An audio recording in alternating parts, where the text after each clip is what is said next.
LinkedIn کے اوپر اگر کام کر رہے ہیں تو یہ بات آپ نے ذہن میں رکھنی ہے. آج کل آپ کو پتہ ہے کہ LinkedIn کے اوپر بہت اچھا کام ہو رہا ہے. فری لانسر وہاں سے بڑا پیسہ چھاپ رہے ہیں. LinkedIn، Reddit اور کئی ایسے سوشل میڈیا پلیٹ فارم ہیں.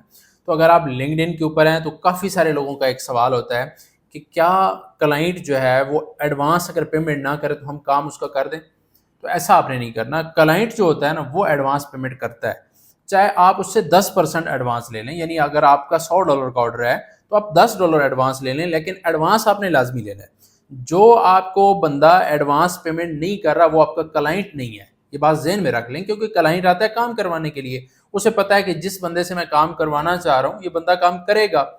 اب بات یہ ہوتی ہے جو بندہ آتا ہے سکیم کرنے کے لیے، فراڈ کرنے کے لیے. سکیم فراڈ کی کئی قسمیں ہوتی ہیں. یہاں پہ LinkedIn کے اوپر، سوشل میڈیا پلیٹ فارم کے اوپر اس طرح بھی سکیم ہوتا ہے کہ مثال کے طور پہ ایک بندہ آپ کو آرڈر دیتا ہے، آرڈر دینے کے بعد وہ آپ کو پیمنٹ نہیں کرتا، آپ اس کا آرڈر کمپلیٹ کر دیتے ہیں. لیکن گیسٹ پوسٹنگ کرنے والوں کے پاس ایک ایڈوانٹیج یہ ہوتا ہے کہ ہم اس کا لنک ریموو کر دیتے ہیں. اس لیے اس میں تھوڑا سا سکیم کا خطرہ کم ہو جاتا ہے. میں ایک ایگزامپل دیتا ہوں. ایک بندہ لوگو ڈیزائن کرتا ہے، تھم نیل بناتا ہے، وہ ایڈوانس پیمنٹ نہیں لیتا. اس نے لوگو تو بنا کے دے دیا، تھم نیل ایک دفعہ بنا کے دے دیا، اب اس کے ہاتھ سے تو کام نکل گیا نا.